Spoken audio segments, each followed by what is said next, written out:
What's good, fellow outcasts and other rejects? Welcome to WTC, the Anime Outcast.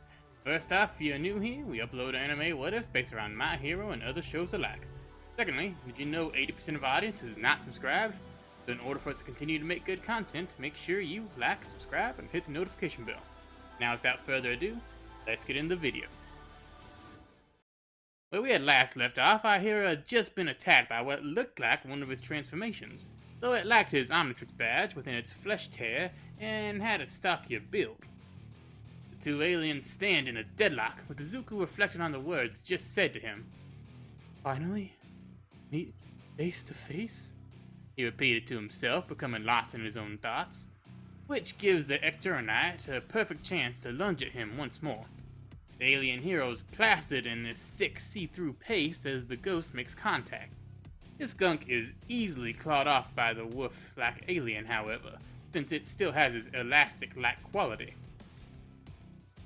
As Hibiki is thrown off him and reforms itself into a fully solid shape, it curses out its former host before exclaiming, So, it seems I can't merge with your alien DNA, but it's only a matter of time.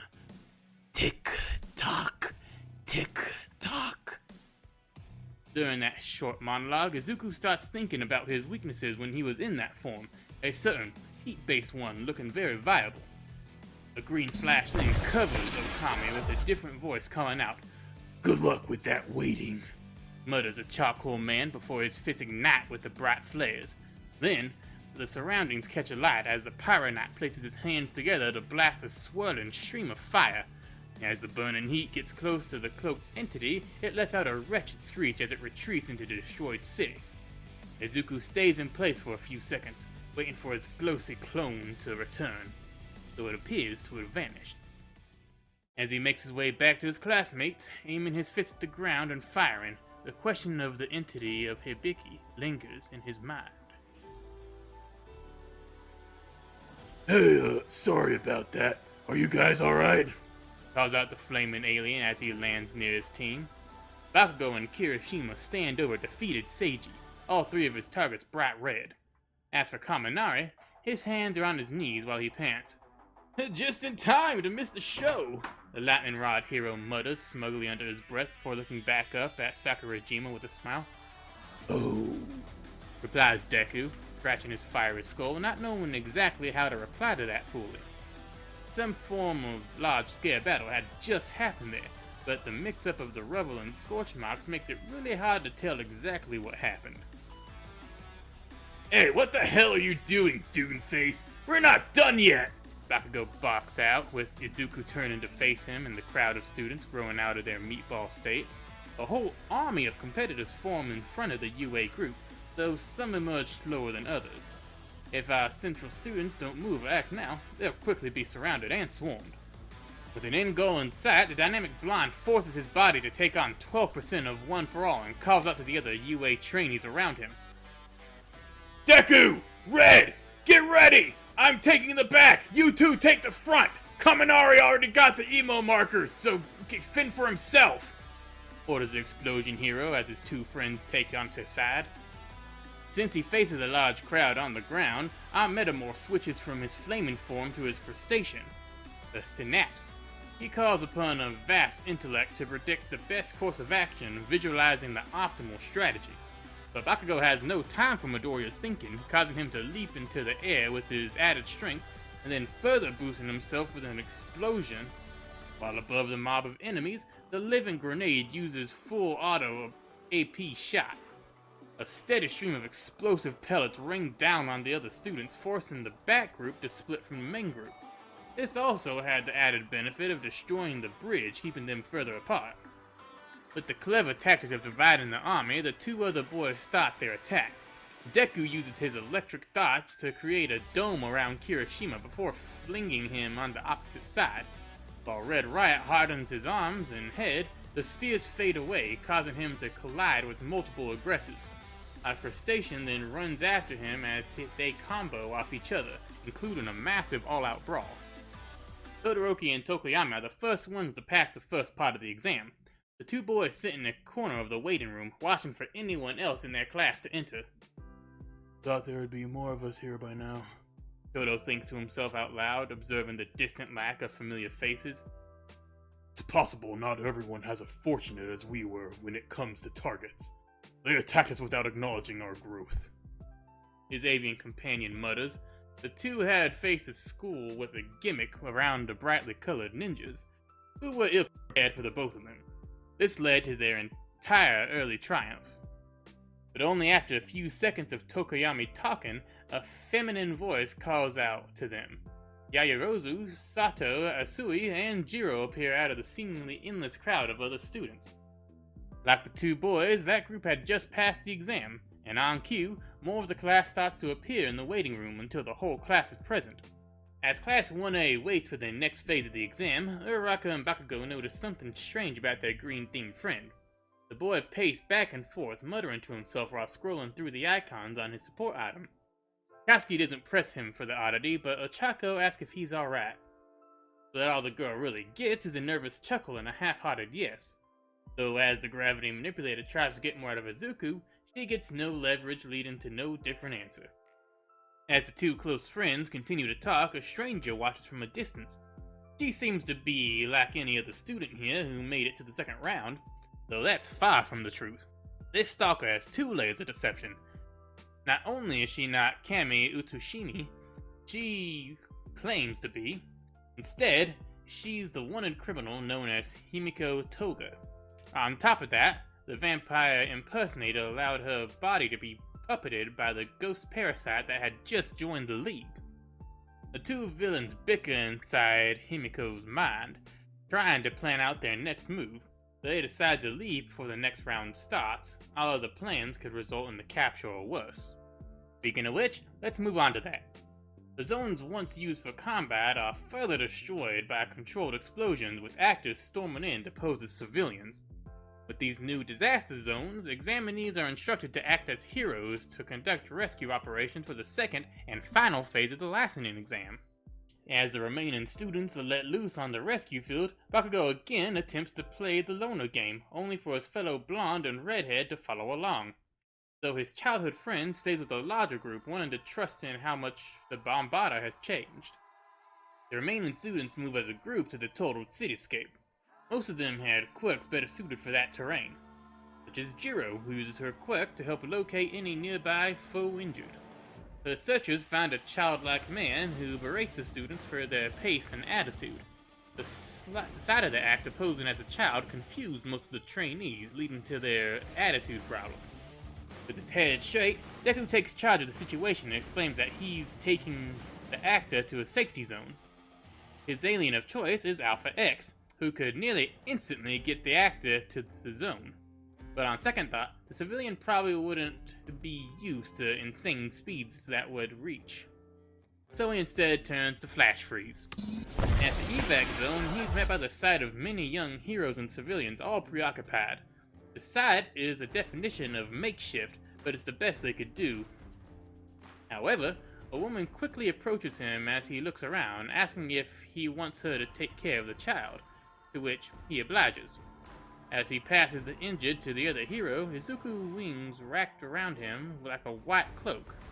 The insect creature attempts to help where he can, but he's a little overwhelmed. More explosions echo throughout the examination area, with all eyes focused on the even more destroyed city. Crap. Are the others okay? The shapeshifter thinks to himself as he unfolds his wings, ready to fly into the air to survey the damage. Before he can get airborne, the sleep-deprived announcer explains that on top of the disasters they face, a terrorist attack is now taking place. The explosions came from droves of masked goons breaking their way into the arena, with their aquatic leader forwarding the charge. Shit! What the hell is Gang Orca doing here? Yoshido curses, seeing the 10th ranked hero as their biggest threat, and rightfully so, as he orders his loyal army to attack the evacuation area. Izuku tries to face the side of the sounding villains, though Yo jumps in front of him, exclaiming that he'll deal with the goons. With no other choice, the metamorph changes into binding plot and focuses on evacuation. The mummy-like creature spits its fabric limbs into strands to pick up multiple injured actors and run out of there like everyone else. And speaking of the Earthshaker, he places his palm against the rocky ground and starts letting his rage pulse within it. With it comes violent tremors breaking up the army grunts.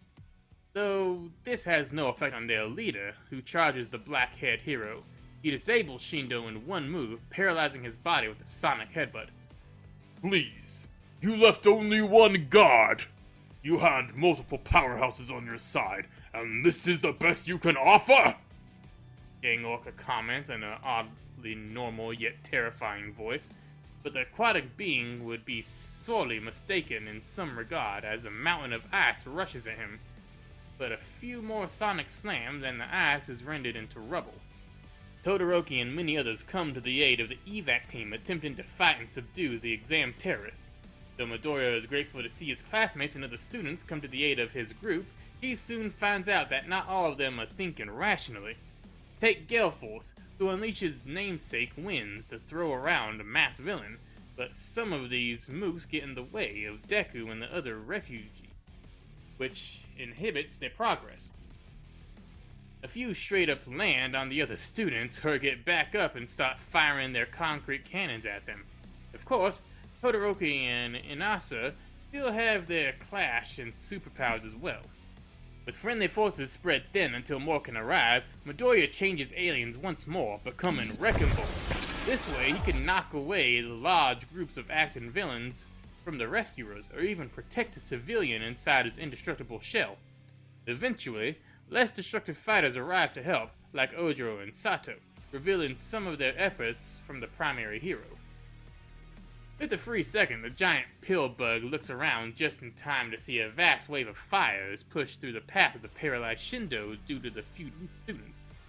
Although Todoroki calls out to him in a futile effort, Gang Orca's sonic attack has left him completely unresponsive. Then the shelled creature wraps around Yo to protect him from the flames, but as the fire subsides, red flash covers the orb as Deku times out.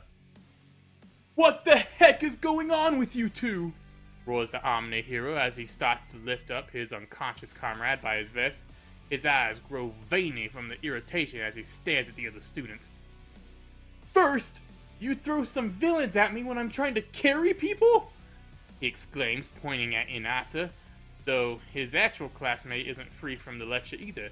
Then you almost burned one of us due to your reckless misfire! The changeling continues, his attempt to yell more at his peers, only to be shot out by more mooks, forcing him to run off with his knocked-out trainee. As Izuku sprints to meet up with the rest of the evac team, his blonde friend flies above him. What the heck is going on with Half and Half? The bomber asks as he lands next to Deku, causing him to stop. Not entirely sure. He seems to have some past with the Wind Guy, says the green shapeshifter as he takes a second to catch his breath. He's basically been moving non-stop since Gang Orca's troops moved in. But his brief moment of respite is cut short as an insane wave of heat draws both their attention behind them. Number 10 hero is engulfed in a blazing tornado of air and fire in a brutal attempt to dry his skin out. The sky-high flaming column only lasts for around a minute before Todoroki and Inasa reaches their limit, causing the attack to dissipate. Despite their teamwork, the two rivals barely impacted the former marine creature. All the Orca has to do to recover from the flames is put out a water bottle on his waistcoat with ease on his skin. The two onlooking heroes glare at each other, same idea crossing both their minds. Izuku places Shindo on the ground while activating his now recharged Omnitrix, Katsuki forcing his body to take on more of One For All's power than it should. The two speeding objects collide with the mob boss hero, which he barely has time to react to. A blood-red Tetraman smashes his two right arms into the upper chest, while a supercharged teen drives his foot in the adjacent part. The resulting combined is enough to move the once thought to be unmovable Orca, sending him crashing backwards. However, his guard is still up, and the pain doesn't bother him even if his chest heaves. The two powerhouses of Class 1A brace themselves for another joint attack, only for an ear-splitting siren to signal the end of the exam. Then, like a flick of a switch, the Orca hero loses his villain persona as he collects himself. Not bad, Midoriya. You took charge of the situation when there was infighting. As for you, Bakugo, you managed to work together with your fellow student to save others. The sea creature declares before fixing his tie and walking off, leaving the two other students speechless with tonal whiplash. With the test now concluded, we can talk about the results. Izuku, like his canon self, passed the exam, but with the highest score. His 71 is bumped to an 83 due to his speed at the start and how he bounced between rolls as a foe terrorist attack. Then we have Koski, whose main series score is unknown, but we know he at least failed. But in this timeline, it's an entirely different story. Due to the blonde's humbling near the start of the What If, he handled his rescue of the two older actors in a much more passive-aggressive way. This led him to the evacuation point and helping his shape-changing comrade, so he reasonably gets around 60 or 70 points, which is enough to pass. Then we have Todoroki. He goes into the second round of the exam with higher points than his usual self, though he still doesn't make it out with enough to pass. Thanks again to the Outcasts and Rejects for watching till the end of the video. If this video gets 80 likes in 2 weeks, we'll continue this series. Other than that, if you have any other questions about the series or channel, sound off in the comments or feel free to join our Discord. Thanks again.